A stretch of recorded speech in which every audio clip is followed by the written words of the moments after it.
What's up everyone, Ryan here, and today we're talking about the one piece of advice that Aubrey Marcus, the founder of On It and the Fit for Service Fellowship, gave me when I asked him what advice he had for someone 21 years old, or his younger self, what he wished that he focused on more. And that's what we're gonna be diving into in today's video. So let's just get right on into it. I'm not going to dangle it in front of you and make you watch half the video for me to finally tell you. I'm just gonna tell you. So what did he say? He told me that he wished he had more faith that things were going to work out. More faith that his life was going to be okay. Now, we talked for a little while about this, but this one hit home quite a bit for me because I spend a lot of time, or I used to spend a lot more time, I spend less time nowadays, worrying about what's going to happen in the future. If things are going to work out exactly the way that I think that I want them to. For me, that was maybe worried that my clients of my business were going to not want to work with me anymore, or that I just would lose something that I had. I would lose money, my investments would go poorly. Just this fear that something was going to go wrong and that wasn't going to go in the direction that I believed would make me a happy person in the future. The first thing that makes having this future anxiety useless and actually a horrible thing is because A, you can't do anything about it. Like, you're just gonna sit there and you're gonna be worried and stressed out about the future. The only thing that being stressed out or having fear does is it might motivate you to action. But once you start taking those actions, there's really nothing else that being afraid or stressed or worried is gonna help you with.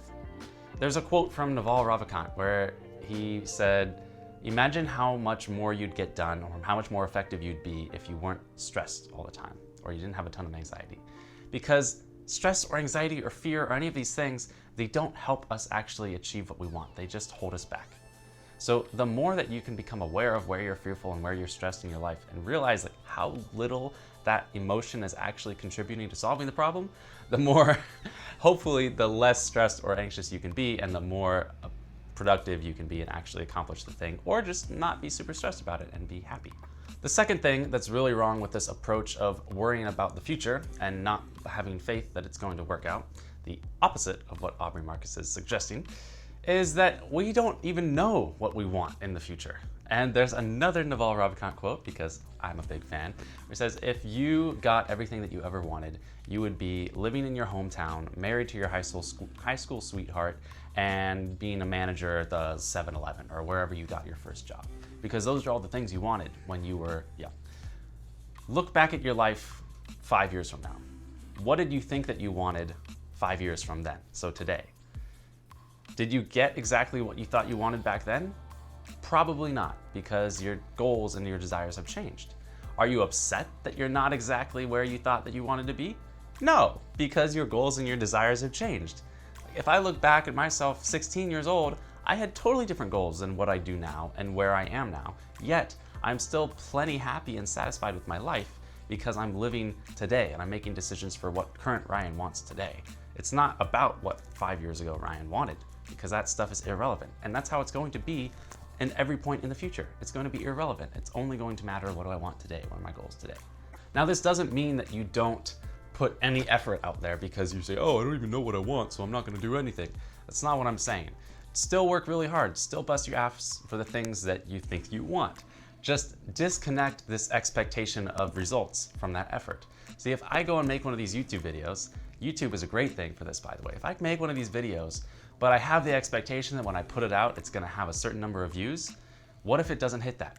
Then I'm disappointed and I'm less motivated to do the actual work itself. Whereas if I'm just thinking about the work, then I'm guaranteed that everything is gonna go okay. I don't have to worry about anything because I am focused on the thing that I actually can control, which is the work itself. I cannot control the results, how many people see it, or any of that stuff. Same thing with growing my business. I could only control calling people on the phone and reaching out for more clients. I couldn't control if they were gonna respond or become a client. You have to focus on the things that you can't control and forget about the shit that you can. And there's also an extra added bonus for focusing on just the work itself because it ensures that you're not doing the thing for the wrong reasons. If you cannot just focus on the thing itself, if I could not make these YouTube videos without the hope that they were gonna become viral and give me a ton of attention, then I would very quickly burn out from doing these YouTube videos. And even if I found success in the videos, that glamour and prestige of virality would soon wear off, and then I'd be stuck doing something that I didn't actually find fulfillment in, which is making the videos themselves. So by focusing on the effort themselves and me writing these scripts and making these videos and recording and editing, and then trying not to think as much about the results, I still do, of course. I'm addicted to the analytics already. But focusing primarily on the work itself more kind of filters out stuff that you wouldn't be doing if it weren't for this possibility of a payoff. It's like taking a job for the pay but not the work. You don't want to do that because even if you get the pay, even if you get the success that you were after, you're gonna be stuck doing something that you don't actually enjoy, and that doesn't sound very successful to me. So that pretty much sums up my intended lesson for this video. Stop worrying about the future. This is advice to myself as much as it is to anyone who's watching. You can't do shit about it. You really cannot. So just think about, okay, what do I need to do to try to avoid that outcome? If it's really something you're really afraid of, what can you do about it? Take the action on it. Separate the things you can control from the things you can't. Forget about the things you can't. Focus on the things you can. And that sums up this video. Super short, brief, to the point. I hope that you got something out of it. Stop worrying, just do what you can and forget about the rest. If you like this video, check out my channel where I make some other content on happiness and fulfillment and philosophical-ish ideas, also career, digital nomad, tons of stuff. I will link a video that I think you might enjoy right here, and that sums it up. Thank you very much for watching. Check it out. Like I said, leave a comment below what you think, and I'll catch you all next time. Mahalo, and take care.